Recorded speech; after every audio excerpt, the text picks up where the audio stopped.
sometimes difficult to stay with our production schedule, primarily because we were relying very heavily on student assistants who had sometimes thought they had more time to devote to it than they actually did. JJ, who did most of the video editing, was highly involved in campus orientation, and she's just a very busy girl. So working around her schedule sometimes was a little bit difficult, but we got it done.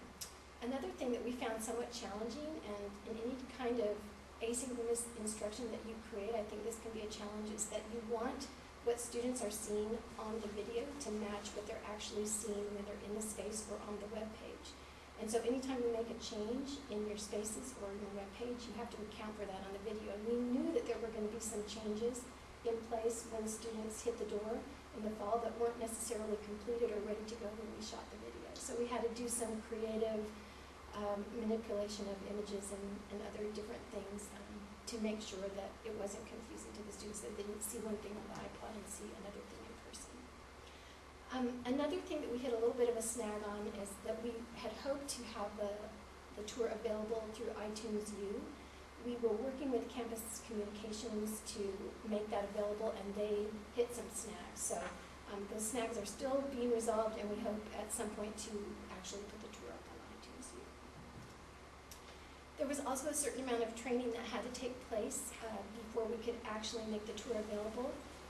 We made a short video to teach students how to use the iPod, which it's very easy to use, but we just didn't want to take any chances that students would be confused. And Sara also, or Teal also went out, and we made ourselves available to actually go out to the Writing One instructors' sessions, to their classes, if they wanted somebody to come and demonstrate how to use the iPods. But I think we only had maybe one that actually they all opted for online or just felt that they didn't need it. We also had to train our student assistants in the checkout and check-in procedures, and also secure the iPods, and just sort of that nitty-gritty kind of training. And we also had to train our students how to maintain the iPods. So I won't show the iPod Touch bootcamp tutorial, but it's up on the web if you're interested. That's something you got from YouTube. It wasn't something you had to create yourself. No, actually we created, well, I'll show you. It's real, it just takes a minute, but Teal created this. Oh. Yeah, the speaker line of the big plug.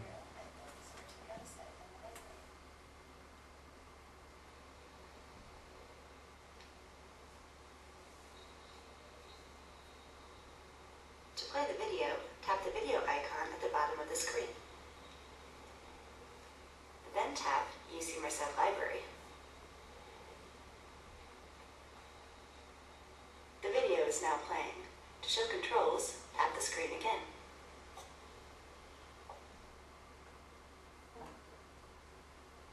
Pause and restart the video as instructed. Please be careful with the iPods. They can break if dropped. If the iPod gets turned off, only the library staff can restart it. Please do not attempt to alter the desktop or settings. And please return the iPod within 2 hours. If you are in a Writing 1 class, visit the library's website, then click About the Library, then iPod Touch Library Tour Assignment for a short assignment following the tour. Your writing instructor will be notified when you have completed it. Enjoy the tour. So we're showing a video to get them to use a video on the iPod Touch. Which sort of goes along with the whole inclination to use video for these users. So once we launched the tour, actually, I believe it was it the first week of class or the second week of class? I don't think anyone actually took the tour the first week of class, but I think it was available. Yeah, I can't remember, it's all a blur. We were hustling to get it done. But as of last week, these statistics on participation were that we had 22 out of 30 Writing 1 sections participate, and we had almost, well, a little over 50% of the Writing 1 students who were enrolled in that class participated in the tour. We had 315 undergraduate checkouts, which is more than the number of checkouts for the enrolled students who completed the assessment. But we also encouraged our library students to take the tour, and they may have or there may be some students that checked them out and didn't take the tour, or checked them out, took the tour, and then didn't do the assessment. So just to kind of give you a comparison based on the number of students and sections that we met with last year in Writing 1. Last year, this is interesting, there was actually one more section of Writing 1 offered, but there were more students enrolled this year, so there were smaller sections last year. So last year there were 31 sections offered, this year there were 30 sections offered. Last year we had 12 Writing 1 sections that received instruction, and this year we had 22 sections that took the iPod Touch tour. We actually also, which is not indicated in this graph, we had 3 sections that actually still opted for in-person instruction. And their instructor actually came and took the tour and then determined that it wasn't what she wanted for her students to take away from Writing 1. So we actually had 25 sections that participated this year. In terms of the actual number of students that we gave instruction to, this year let's see, let me get the numbers right. We actually instructed almost 300 students. I believe it was 297, as opposed to last year we had 232 students that we actually provided instruction for. Susan, I may be Yes. jumping to something you're going to cover anyway. Do we have any info on how many students use their own device versus how many check one out? Well, I think even if they use their own device, the numbers that we're taking from this are based on the number of assignments that we've Okay. got in. So we don't really know how many We use their own don't, device. we don't Okay. really know. I was just curious. Yeah, that's a good question. The assessment was an online,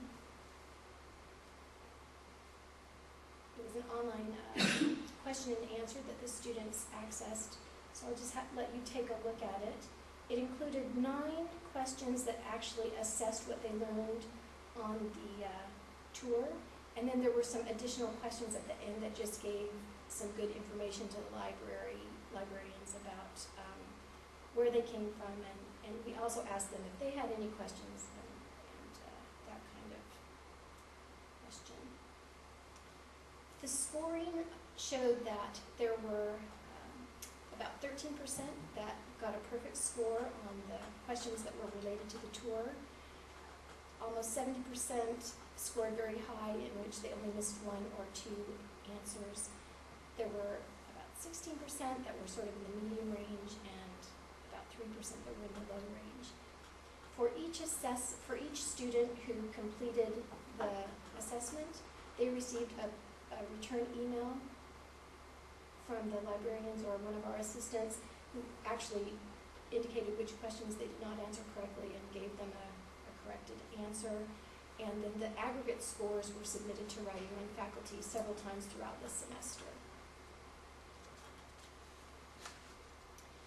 The assessment, I think, really did help us in terms of making some decisions about the content for the class, and also about maybe some things that we need to improve on our webpage or in our services. So specifically, the assessment has motivated us, first of all, to alter something on our webpage.